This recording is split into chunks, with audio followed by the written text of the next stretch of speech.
Nous sommes encore très heureux de vous retrouver, Madame, Monsieur, dans le cadre de cette livraison environnementale Vert Info. Comme vous le savez, c'est votre magazine des questions environnementales et de développement durable. Cette production va être consacrée, entre autres, au lancement officiel du programme environnemental sur la lutte contre les changements climatiques.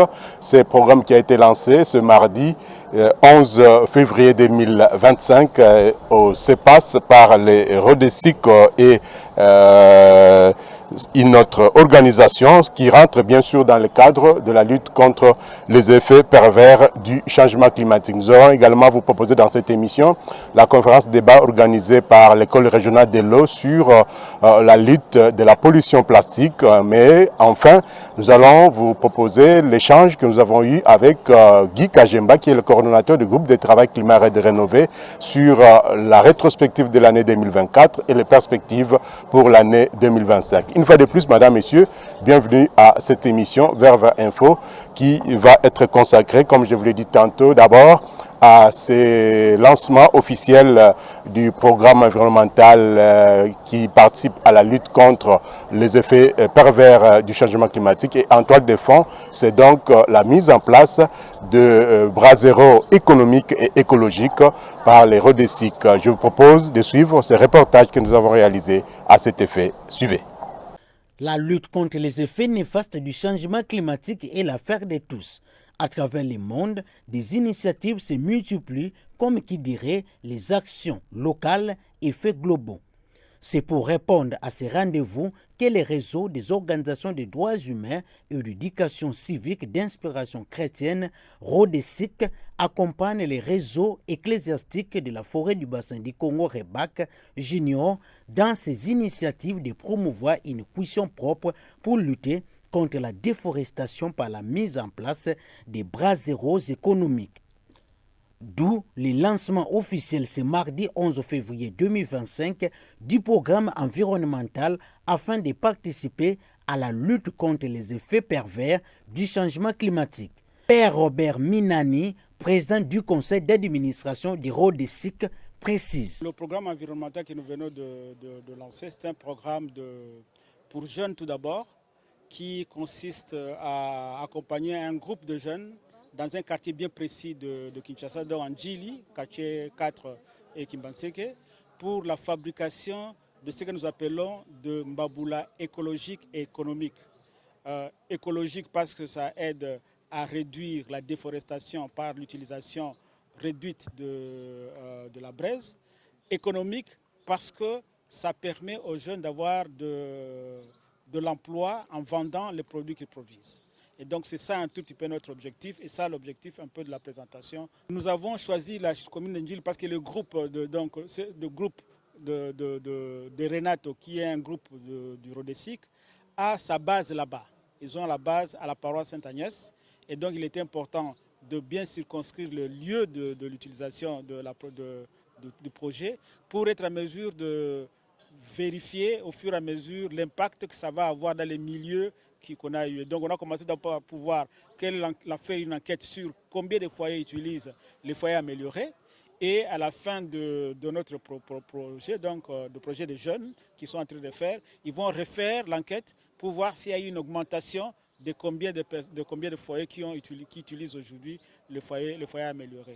Et pour nous, c'est très important de faire la promotion des foyers améliorés parce qu'il répond à un certain nombre de besoins, dont entre autres les questions environnementales, mais aussi, surtout, les questions de santé. Les gens ne se rendent pas compte souvent que quand on fait la cuisine dans un environnement sans beaucoup d'aération, où on laisse la fumée avoir accès aux enfants, c'est toxique, c'est du poison pour les enfants. Et donc nous espérons qu'en réduisant cela, nous faisons un travail aussi de santé publique. Les bras zéro économique et écologique, une initiative louable sur les plans tant économique, environnemental, social et sanitaire. Économiquement, il contribue à épargner les économies des ménages. Socialement, il contribue à la création des emplois et à la réduction de la pauvreté. tandis qu'écologiquement, ces dispositifs luttent contre l'utilisation excessive des charbons de bois et par ricochet à la destruction des forêts. Sur le plan sanitaire, l'utilisation de ces bras zéro épargne les ménages contre les maladies respiratoires. Ces projets, d'abord, nous allons parler de l'impact social. Sur le plan social, nous allons parler aussi de la maladie là-dedans qui doit être réduite, de la maladie comme la maladie pulmonaire.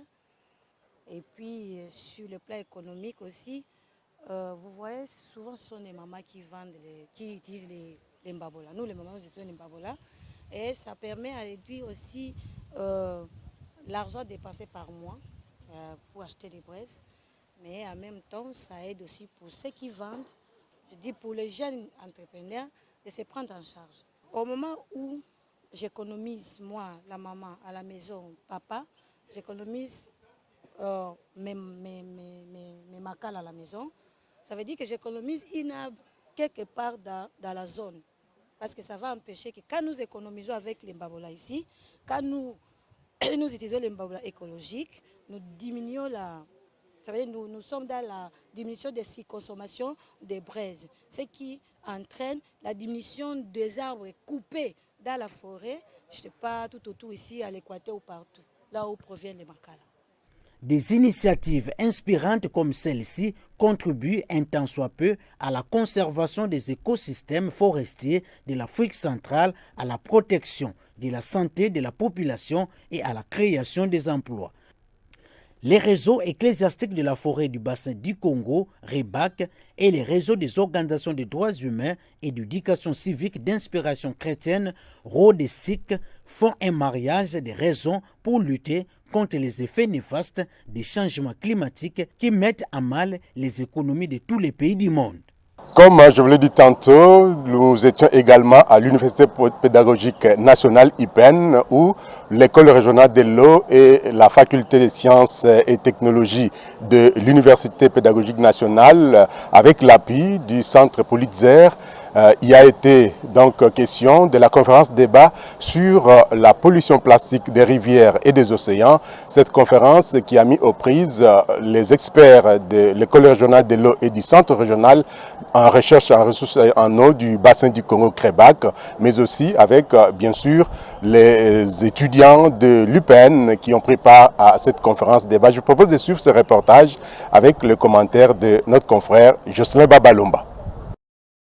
Axé sur les thèmes enseignement de base face aux enjeux liés à la pollution plastique des rivières et des océans, cette conférence débat organisée par l'école régionale de l'eau de l'Université de Kinshasa en collaboration avec la faculté des sciences et technologies de l'Université pédagogique nationale UPEN avec l'appui du centre Pulitzer avait comme objectif de sensibiliser les étudiants aux enjeux environnementaux liés à la pollution plastique des rivières et des océans, tout en leur fournissant des outils pédagogiques pratiques pour éduquer les jeunes générations. L'objectif du CREBAC et l'école régionale de l'eau de promouvoir la gestion durable des écosystèmes aquatiques, en commençant par nos rivières jusqu'aux océans.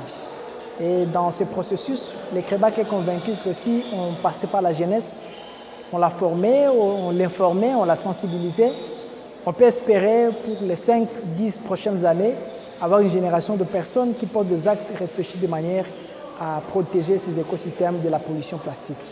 Nous avons échangé avec les étudiants de l'IPN ici sur cette question. L'objectif était de leur donner des notions de base sur la pollution plastique dans le monde et aussi en RDC et leur outiller sur comment ils peuvent lutter contre cette pollution et aussi comment ils peuvent devenir et à leur tour des acteurs qui vont véhiculer ces messages du changement de mentalité afin de promouvoir la protection des écosystèmes et justement promouvoir la lutte contre la pollution plastique qui gangrène aujourd'hui nos villes et même le monde entier. Face aux étudiants, l'orateur, un pédagogue averti, a expliqué les notions de base relatives à l'environnement avant d'évoquer les causes, les effets et les impacts de la pollution plastique sur la santé, l'environnement et l'économie, ainsi que sur les écosystèmes aquatiques. L'auditoire a été très intéressé à la thématique. Au début, c'est vrai, il s'attendait, il se disait qu'est-ce qui sera dit. Mais au fur et à mesure où on a évolué, on a vu vraiment une attention particulière pendant qu'on était en train d'exposer. Et ça s'est exprimé à la fin parce que nous avons reçu plus de 7 questions. Et donc, ça montrait l'intérêt que ces jeunes ont. Et nous avons eu même ceux-là qui se sont manifestés à devenir des sensibilisateurs des autres pour emboîter ce pas de l'école régionale de l'eau, ce pas de Crébac, qui est en train de promouvoir l'appropriation de la question de gestion des déchets et de la production de rivières par la jeunesse congolaise. Nous croyons pour l'avenir parce que le premier assainissement, c'est la mentalité.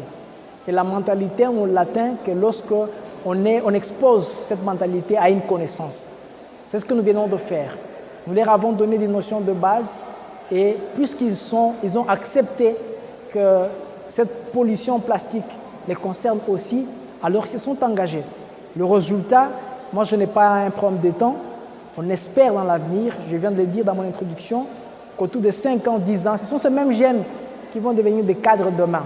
Ce sont eux qui vont devenir des industriels, des entrepreneurs dans le recyclage de déchets. Alors nous avons l'espoir que les jours qui viennent pour notre pays, nous aurons une génération qui sera consciente de ces questions parce que chacun d'entre eux se sont décidés de passer ce message, de réduire les déchets à partir de chez eux, de participer aux travaux collectifs d'assainissement, mais aussi de passer les messages de sensibilisation sur les réseaux sociaux et d'autres outils. Et moi, je suis convaincu que les changements est en marche. La production massive du plastique, sa consommation excessive, les manques de solutions alternatives comme le recyclage, les faibles investissements dans le recyclage du plastique sont autant de causes qu'il faut combattre pour lutter contre la pollution plastique dans les océans et rivières, a indiqué Bertin Mouya.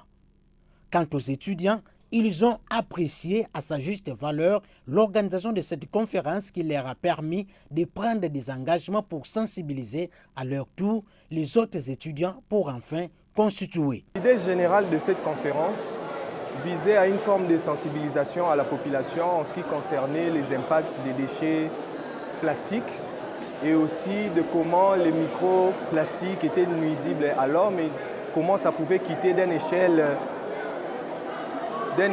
mondiale jusqu'à se déverser chez des personnes particulières comme nous, comment ça pouvait passer par des animaux jusqu'à nous atteindre aussi nous, et comment nous pouvions pallier à ces problèmes en utilisant certaines pratiques courantes, que ce soit dans nos quartiers pour assainir les caniveaux ou que ce soit dans notre utilisation des plastiques en général. J'ai pris un certain engagement parce que cette sensibilisation m'a personnellement touché, et aussi en ce qui concerne notre ville de Kinshasa. Et je pense que notre utilisation en ce qui concerne les déchets et là où aussi jeter les déchets, ma vision en ce qui concerne ces sujets a, je pense, drastiquement changé. On voit aujourd'hui des gens qui ne respectent pas des déchets. Mais or, aujourd'hui, les déchets, nous allons commencer à protéger cela, pour commencer à abuser cela dans des rivières, dans des océans. Cela, ça va provoquer des effets néfastes à la santé des êtres vivants. Et des êtres vivants, on peut retrouver des algues dans des mers, dans des océans, et ça détruit aussi quelques micro-organismes aussi, comme les algues qui sont des micro-organismes. Mieux vaut prévenir que guérir. Nous allons opter la prévention et à garder nos déchets et à sensibiliser aussi d'autres personnes qui ne savaient pas concernant les déchets et qui comprennent aussi l'importance des océans, tout comme ça. Ici, on nous a parlé de bien garder notre environnement, de ne pas jeter les bouteilles, surtout les gens, par exemple, notre école ici, l'UPEN, il y a les étudiants qui jettent des bouteilles partout.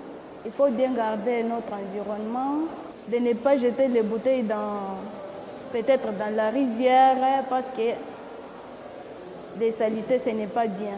Il faut bien gérer et il faut bien chercher une place, créer des poubelles pour garder les bouteilles plastiques. En ce qui concerne les solutions pour lutter contre la pollution plastique, l'orateur a révélé la notion des 4 RVE, à savoir R comme refuser, les produits suremballés, R comme réduire, R comme réutiliser, R comme recyclage, V comme valoriser et comme éliminer. Signalons que cette conférence débat s'inscrit dans le cadre de l'initiative intitulée Nusus eau, énergie, alimentation, préparer la prochaine génération qui s'appuie sur des recherches antérieures et des récits soutenus par les centres Pulsar, mettant en lumière les défis environnementaux actuels, notamment la gestion des déchets plastiques et la crise côtière en Afrique. Cette conférence était aussi l'occasion pour l'école régionale de l'eau qui milite pour la formation de les luttes appelées à la gestion des ressources en eau dans les bassins du Congo de discuter avec les participants sur le fait d'intégrer les outils de gestion des ressources en eau et de lutte contre la pollution plastique dans leurs activités éducatives et d'enseignement et de créer un réseau d'étudiants engagés pour un impact environnemental durable. Comme je vous l'ai dit tantôt, nous avons eu un entretien avec Guy Kajemba, qui est le coordonnateur du groupe de travail Climat Red Rénové, le GTCRR.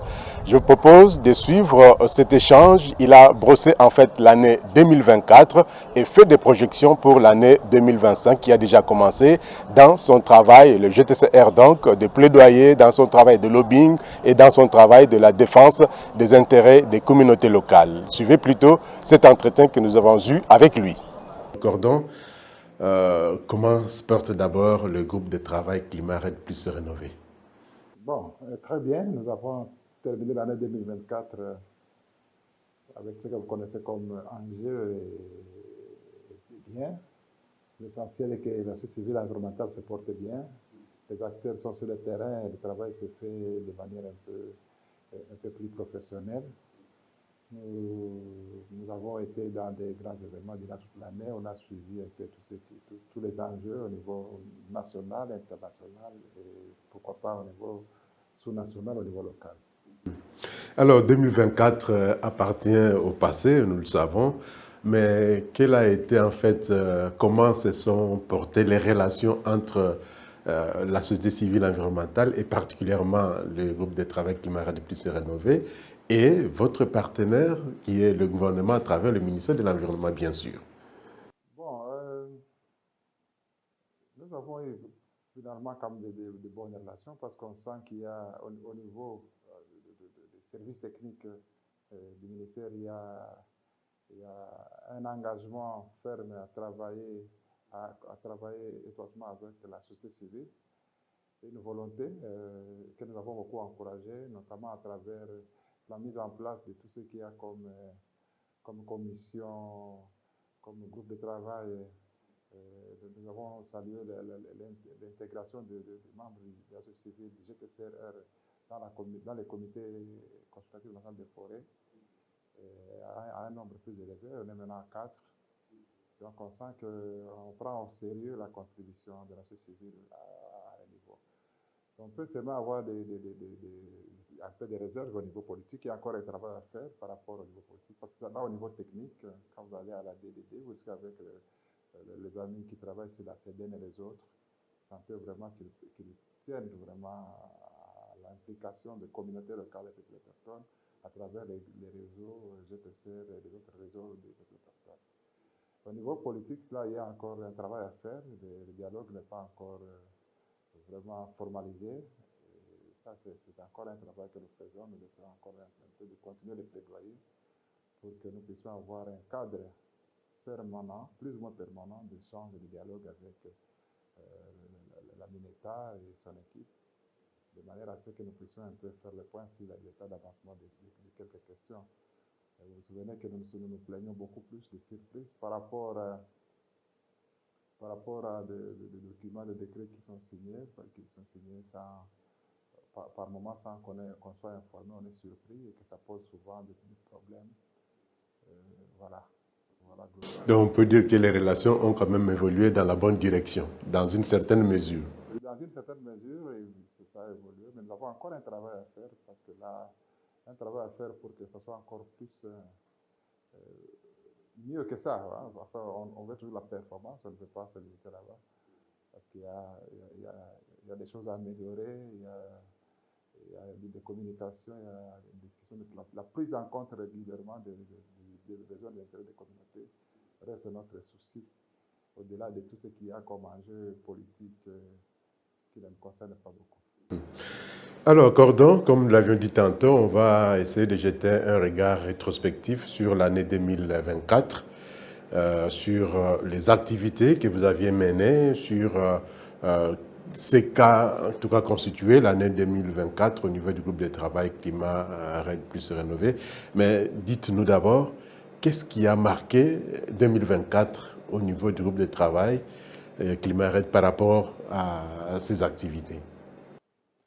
Bon, nous allons dire que l'année 2024 c'est pour nous une année charnière, parce qu'on a été en fin programme depuis 2023, juin 2023, et que donc on était encore en train de reconstituer et de renégocier nos partenariats à divers niveaux. Et à ce niveau-là, je vais vous dire que nous avons beaucoup plus d'avancées avec les partenaires bilatérales et multilatérales, notamment le FCDO, la coopération britannique, appelé EFI, et aujourd'hui nous sommes avec CIFOR dans le cadre. Donc tout ce travail-là de programmation, de planification, de discussion sur l'avenir, de préparer la suite de l'avenir du GTCR pour les années à venir, ont été notre vrai champ de bataille.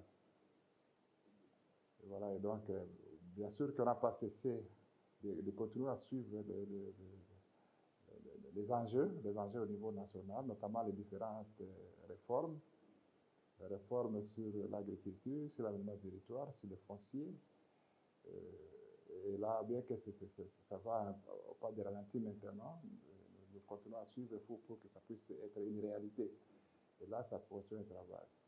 Aussi, charnière parce que il y a eu une grande transition par rapport au programme intégré qui la plupart certains d'entre eux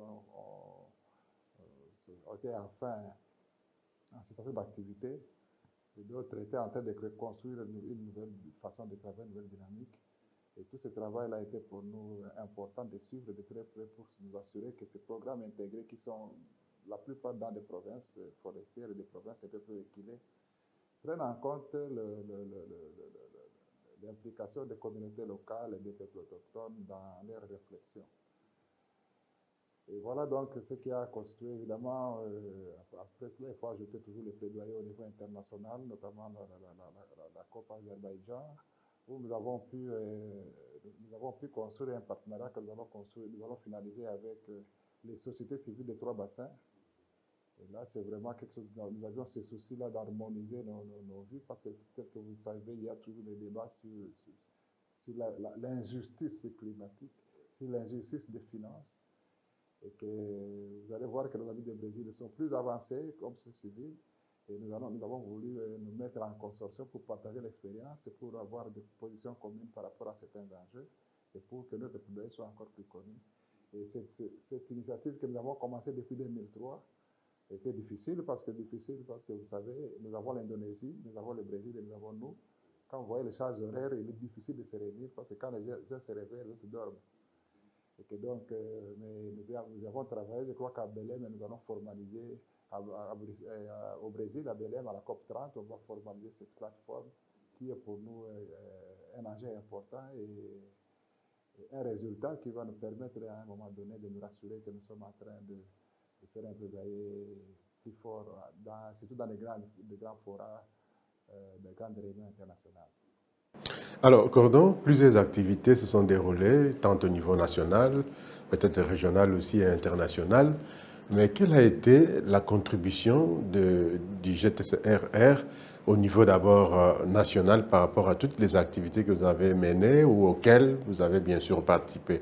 Quel a été le point d'orgue de votre participation dans une certaine mesure? Comme vous savez, notre participation, enfin, on n'est pas gouvernement, c'est-à-dire qu'on donne des propositions, qu'on essaie de pousser pour que ça avance. C'est que nous avons réussi aujourd'hui à avoir une ouverture, par exemple, pour contribuer à la politique forestière nationale, qui est une réforme stratégique et qui comprend un ensemble d'éléments d'information, parce que là, il faut voir la révision du code forestier, il faut voir tout ce qu'il y a comme arsenal juridique par rapport à nos forêts. Et ça, nous avons eu des ouvertures pour donner des contributions comme c'est civil à notre niveau. nous avons continué toujours à intervenir dans des grandes discussions et voilà que donc ça nous a permis encore une fois d'être plus de mettre en surface notre préoccupation traditionnelle parce que nous n'avons pas deux ou trois préoccupations. Nous tenons à ce que tout ce qu'on peut faire, toute la réflexion qui va vers la réduction de la pauvreté et de la déforestation tienne compte à tous les niveaux de droits des communautés locales et peuples autochtones, évidemment, en passant par les minorités, les vulnérables et tout le reste. Alors, est-ce que dans l'agir, dans votre agir, dans votre participation, dans votre plaidoyer, est-ce que vous êtes dans une certaine mesure satisfait du travail que vous abattez, particulièrement pour ces communautés locales, ces peuples autochtones qui sont en fait les premiers dépositaires de nos forêts? Est-ce que vous êtes dans une certaine mesure satisfait du travail que vous abattez? Bon, vous savez, nous avons des inquiétudes, c'est ça, c'est à un niveau, au niveau de, comme encore de la justice des finances, disons, l'équité dans le financement des projets et programmes au niveau mondial. Et nous avons aussi des préoccupations dans ce qu'on appelle la mobilisation des fonds domestiques. Et que donc, on n'est pas encore au niveau où on peut se rassurer qu'il y a une réduction de la pauvreté au niveau des communautés. Mais on sent qu'il y a des initiatives par-ci par-là qui permettent à ce qu'on puisse avoir l'espoir. L'espoir, c'est qu'aujourd'hui, nous pouvons avoir un modèle comme le projet ERA, par exemple, qui est vraiment un modèle qui peut nous aider à avoir des informations, des éléments qui peuvent nous aider à continuer le plaidoyer. Donc, on n'est pas aussi satisfait que ça parce que, comme on l'a dit encore à Bakou, nous ne sommes pas encore assurés des engagements des uns et des autres par rapport à l'accord de Paris et les autres engagements pour financer les efforts qui sont démontrés, qui sont palpables, qui sont pratiques et pragmatiques des communautés locales et autochtones. Cordon, on va terminer cette émission, mais on ne peut pas la terminer sans évoquer, en tout cas, le couloir vers Kivu-Kinshasa, cette réserve à vocation, cette aire protégée à vocation réserve communautaire.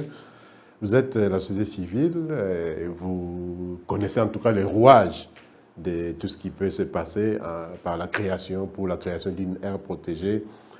Quelle est la lecture du GTCRR par rapport à cette création de cette aire protégée?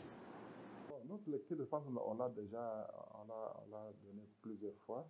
On va y revenir parce qu'il y a des évolutions positives ou négatives, ça dépend. Notre lecture est que c'est dommage parce que l'air est déjà créé. L'air est déjà créé. Et créé à des termes un peu confus. L'air, on appelle ça conservation communautaire et tout ça. Ça pose problème. Évidemment, il y a un travail qui a été fait pour essayer un peu de réajuster en révisant vite la loi pour essayer un peu pour les besoins de la cause, en fait. Mais le problème reste entier. Nous pensons qu'il faut avoir des séances de travail et des discussions approfondies pour la qualification de ce projet. On ne le rejette pas. Il n'est pas en soi mauvais, mais il a été conçu de manière cavalière, où il y a des préalables très souvent dans ce genre d'engagement. Et ça, comme dit, ça me rappelle toujours le problème des appels d'offres de pétrole. On ne peut pas se retrouver avec deux ou trois experts qui viennent avec une idée et on le met dans les documents, on publie, on oublie que ça va impacter sur les communautés d'une façon ou d'une autre. Si on le dit, c'est sur base de faits. Nous sommes entre 10 provinces. Et ces 10 provinces-là, quand vous voyez la carte, ces espaces-là couvrent presque toute la richesse de la RDC centrale, de ces couloirs-là. Parce que vous allez trouver dans ces aires protégées-là, dans ces corridors, il y a des aires protégées. Une aire protégée ne peut pas être une aire protégée communautaire. Oui, elle est protégée, elle n'est pas protégée. Et quand elle est protégée, c'est pour que les communautés n'y accèdent pas. Alors comment est-ce que les communautés vont se protéger elles-mêmes dans l'accès? Donc il y a un problème là, on peut parler de peut-être des paysages ou de landscape, tout ça. Dans ça, nous avons des gisements de minéraux, les coltas qui passent partout, ça passe là, les coltas de pétrole et tout ça. Il y a toute la question sécuritaire à l'est. Il y a des zones urbaines, des zones de ville. Il y a même une ville 24 communes qui se retrouvent dans ces zones protégées-là, dans ces aires communautaires. Donc, c'est vraiment, il faut vraiment une réflexion approfondie pour savoir concrètement comment ça va se passer. Et nous, pour anticiper, on a pris des contacts avec tous ceux qui sont impliqués dans ça. Et on pense qu'on aura encore des occasions, des ouvertures. Nous supplions qu'on donne des ouvertures pour qu'on puisse discuter clairement. Vous allez voir même la carte qui a été produite. C'est une carte qui a été produite, on ne sait où, parce que la DIAF qui est censée produire des cartes ne peut pas produire une carte comme cela, parce que celle-là produite, on n'a même pas pris en compte. Et que donc, il y a des problèmes. Et après, quand vous cherchez maintenant, ce projet vient d'où? Vous arrivez au ministère, vous n'avez pas la visibilité de ces traces. Un problème qui concerne, on trouve l'ICCN, mais de manière isolée. Après, on trouve la présidence. Après, ce sont des universités de Mons et des Gants, de Belgique. Et vous retrouvez le monsieur Emeraude dedans. Et vous dites à quel moment est-ce que tous ces gens-là ont travaillé? Ils ont consulté tout ce qu'on fait ici, en principe, il y a un atelier de validation des choses ou un atelier de présentation de telles initiatives. Chaque fois, c'est fait ça qui se passe. On l'apprend. Mais ça ne peut pas passer par là, c'est tout ça le souci. En tout cas, ça fera peut-être encore couler beaucoup d'encre de salive, cette réserve à vocation communautaire qui tient sa couleur vert. Cordon, on va terminer avec cette émission. Vous avez fait un comeback sur 2024, vous faites des projections pour 2025. Qu'est-ce que vous pouvez dire à tous ceux qui vous suivent pour conclure avec cette émission? Ce que je peux dire pour conclure cette émission, il faut qu'on garde l'espoir et qu'on travaille. À tous les niveaux, nous avons tous les atouts. Pays solution, c'est vrai, et ce n'est pas aussi faux parce qu'aujourd'hui, nous sommes les premiers poumons mondiaux. Mais ça, on doit être concret et réaliste. Il ne suffit pas d'avoir...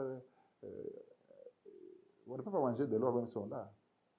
C'est bon de l'avoir au celui qui a des richesses, mais après, tu manges quoi? Donc, il y a un travail que nous devons être optimistes et continuer à travailler de manière à ce que nous puissions documenter, nous puissions alimenter notre plaidoyer de manière à convaincre encore davantage. Évidemment aussi travailler sur la gouvernance de manière à assurer encore davantage les partenaires techniques et financiers. Les regrets que nous avons, c'est que nous avons maintenant un obstacle qui aura des impacts terribles sur l'avenir des processus de forêt au niveau mondial et à notre niveau. C'est l'arrivée de Trump qui déjà a suspendu l'accord de Paris, qui aujourd'hui a coupé le financement d'un plus grand partenaire de l'environnement, notamment l'USAID. Et que donc, c'est que l'année 2025 ne sera pas aussi facile que nous le pensons, et qu'il faut commencer à réfléchir à des plans B, comme on dit dans le Voilà, c'est donc par cet entretien avec Guy Kajemba, coordonnateur du groupe de travail Climared Rénové, que nous bouclons cette émission qui reviendra bien sûr la semaine prochaine, toujours avec le même plaisir. Suivez-nous aussi sur YouTube, Vers Info TV.